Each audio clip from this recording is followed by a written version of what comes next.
Alright guys, Damon at Black Warrior Lures, and remember we've marked our blank. We have our butt, fighting butt marked, and so now we're going to start building up an arbor. I'm going to do it the way I've always been doing it, just masking tape. Now some really dedicated rod builders would say, oh, you don't need to be using cheap masking tape, but hey, it's my rod. Guess what I'm going to do? Now, if you haven't watched the video where I took the measurements on where I'm going to place the reel seat, I need to probably remark this again because some of the marking is rubbed off, but I marked it here, I marked it here, and here is where the reel seat's going to go. And I'm just going to do two arbors here because the rope will help form part of the arbor as well. So from here, I'm going to come in about an inch or two, maybe an inch, three-quarters of an inch, and set down one arbor. And all I do is just take your masking tape like that and then just start peeling it around, just building it up. I will say that if you want a better quality masking tape than just this type of stuff, get the blue stuff that you can get in the painter's section. I think they call it painter's tape. Other than that, I've never had any problems using this type stuff with any of my rods that I've built so far. You know, just get if you buy some masking tape, over time it can get real bad and not any good. And just to review again, here's the reel seat. The reason we're doing this is because, again, you have the reel seat here, and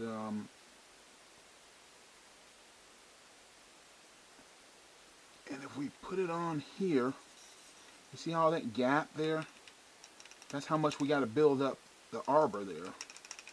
That's a lot of space. That's a lot of space to fill up. And so we'll be doing this for a while. But again, just a quick lesson, always use your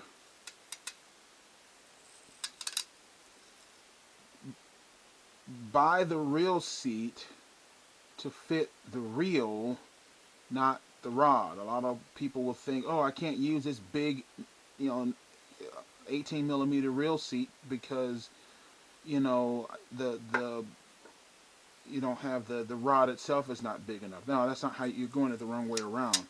Use whatever reel seat is going to best fit your rod, your reel that you're going to use. In fact, I would recommend, before you even think about building a rod, select the reel you're going to use first, then then match it to the reel seat, then choose what type of rod you want. And so that's kind of how I do it. And so what we'll do is continue to build this up. We got a long way to go. Now, a lot of times people will just buy graphite arbors and make all kinds of arbors. In fact, I was toying with the idea of using this rope as an arbor, and it will actually form part of the arbor, but I'm going to go ahead and use this to get it, so we can go ahead and get it glued and get it positioned, and then we can come back with the rope to sort of complement what we're doing right now. And when you think you might have enough, you can just, slip it on and just see. I mean, again, we're just not even close, right? We're just not even close. So we're maybe halfway there now. So I won't bore you to death, but this is how you do that. Because on a fly rod, the reel seat's way back here. Well, although I'm using a fly rod blank, I don't have to build a fly rod just because it says fly rod on the package. I can do whatever I want with it. The rod doesn't care what kind of reel it's using. And quite frankly, the fish don't kind of care what reel you're using. The only thing that matters is, does everything match for the methods and techniques that you're using? And I just find that generally there's just nothing out there for me. I just have to go make my own stuff. That's just kind of how it works. That's kind of how it is a lot of times with catfishing. When you're a catfisherman, you just have to make your own stuff, because nobody's marketing it and selling it exactly the way you want, because for some reason all the manufacturers just think and assume that I want super heavy duty gear, and that's not what I want. I want light. I want a light setup for catfish, specifically for catfish, because I have a much more finesse approach to my fishing. I never thought about it being finesse, but I guess it is. Again, I think like a fly fisherman, and therefore the rods I build have that sort of way of thinking. So, but anyway, we're getting there. So let me sign off here, and until I get it done. Okay, so you can see how well built up we have it now, and so that's just, it won't even fit, so that's way too much. If you have too little, you can always add more, and if you have too much, you can always take a little off. So that's the thing I like about the masking tape. As much as people, I mean, again, a lot of high-end sort of rod builders will absolutely bash what I'm doing. They'll absolutely say this is the cheapest, not good way to do it, yet, you know, this thing, it's working for me. So so what you do, again, let me show you, hoping you just, you know, it didn't fit quite right. So as you're wondering, you know, trying to get a nice fit, that's a better fit. You want it to be snug. I mean, there's no doubt about it. It needs to be snug, but there needs to be, it doesn't need to be too snug, because eventually what we're going to do is put epoxy on here, and if there's almost no space, you're just going to shove all the epoxy off, and you're not going to get much of a grip.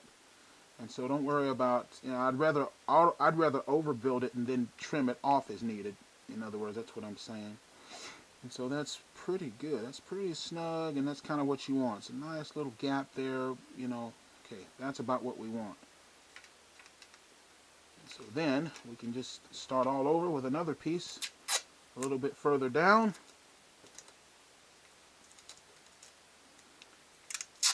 And again, we have our marking. What you'll do is you'll find as you're doing this stuff, the upper marking here is already rubbed off. So midway, I went ahead and marked the lower one again, so I'll know how far down to come here when we finally mount and glue the seat. So we'll just know where to stop. We'll know where the stop is.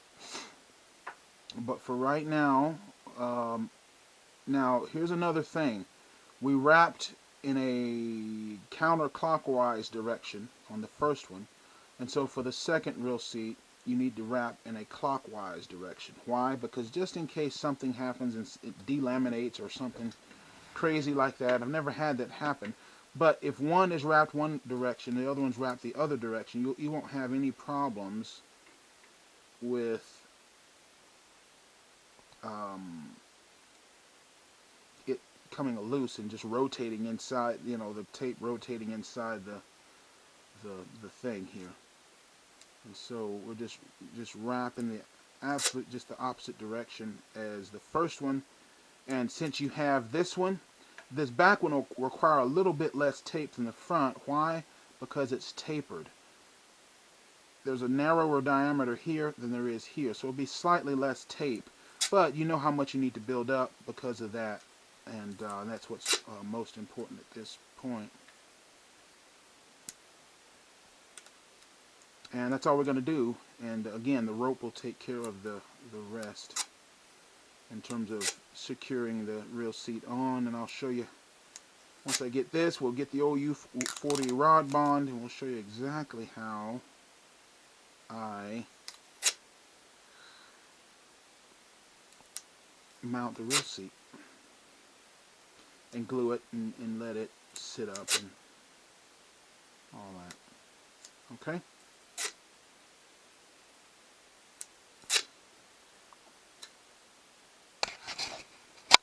Probably can't even see what I'm doing. So again, I'm kind of holding it close to the chest. So as I'm wrapping this, I wrap this in that direction. I'm going to wrap here in this direction. So whatever your arbors, wrap them in opposite directions. So just in case worse comes to worse, and you just didn't put enough epoxy on it or some craziness like that, well, it's still going to stay in position and won't just spin a loose right there while you're fishing or something. I've never had that happen doing this, and but this is how I do it, and it works. Masking tape is cheap. It works. I mean, I'm going to be honest with you, it works. Sorry, I'm probably mumbling and the microphone's not picking it up. I realized that on the last video, so sorry. So we're marking the spot where the reel seat's going to stop. Okay, we have our arbors, one clockwise, the other one counterclockwise. It's a nice snug fit, but enough of a gap that we'll get plenty of epoxy in it, and then we mark the stop. So once we put that on there, we'll have it there, and bam, it'll stop about right there. And then the only other thing would be to make sure we align this with our previous marking, where we marked the rod, what do you call that thing? Talked about it a bunch of times already. The spine, and so we can align it here. We'll line it on the spine. We got the arbors there. The rope, we'll cram the rope down in there.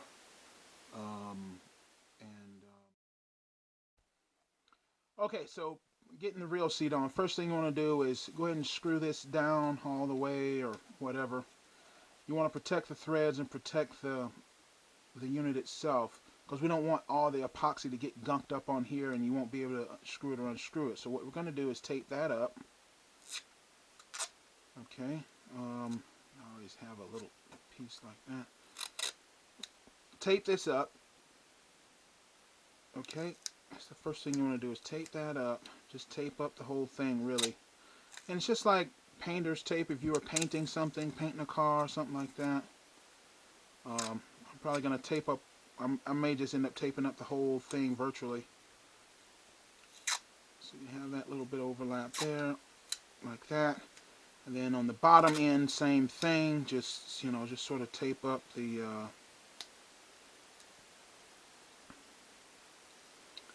this way you won't get all that epoxy on the unit here, and it'll work pretty well.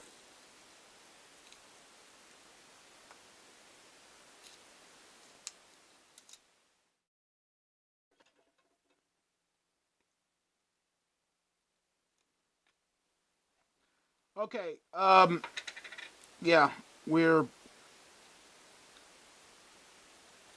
this is just a rough approximation of, probably going to need more than that, but we'll just see. Oh, goodness. The U40 rod bond, I've got a different brand coming in, too. I think this will be enough for a couple of, well, maybe one or two more rods. But I ordered some more just in case I wanted to build some more rods. Anyway.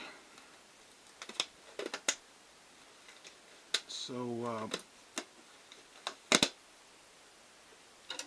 just like we did the butt block there. Just going to take this and mix it all up together. You just want you want to mix it thoroughly, because every molecule needs to find a mate, right? Every molecule of resin needs to find a molecule of epoxy. Turn it upside down. I hate up locking reel seats where you tighten it from the bottom. I like down locking reel seats. Seems like gravity is working for you if you have down locking. But what we're going to do here is put this on. It should be a snug fit, but it'll be okay. There'll be enough epoxy in it to keep it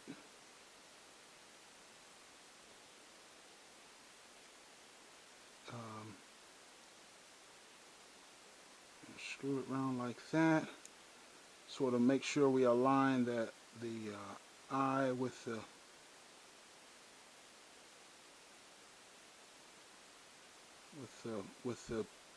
where we mark the spine or whatnot. And needs to be brought on down some. That's about where it should be.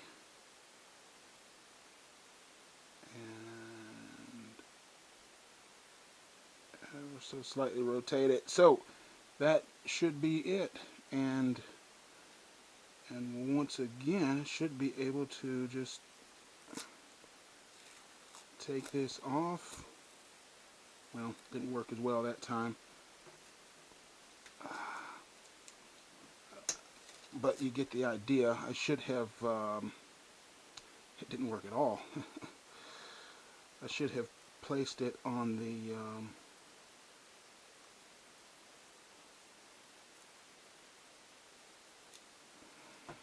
I should have placed it on the, do it like that. Okay. And there we have it. We're going to just kind of check, make sure you have the thing aligned and all that sort of thing. And what we're going to do is let that sit overnight. Dadgummit. Like that. I should have put the tape on the blank itself instead of the, but you get the idea. Look, when you make these rods, you're going to make mistakes. There are going to be things that you forget to do that you should have done, or don't do that you should have done. Whatever, it happens. But that's basically it, as you can see. And that will dry, and that'll harden. And it'll be a nice solid unit there. And yeah, I just hate that I didn't get that part there right. I should have put tape here and here, but I didn't. But you know, that you'll make mistakes like that. So just kind of check the alignment again, and then that's it. So we're going to let that sit overnight, and it should be ready to fish. Not ready to fish, but ready to should be ready to continue that tomorrow.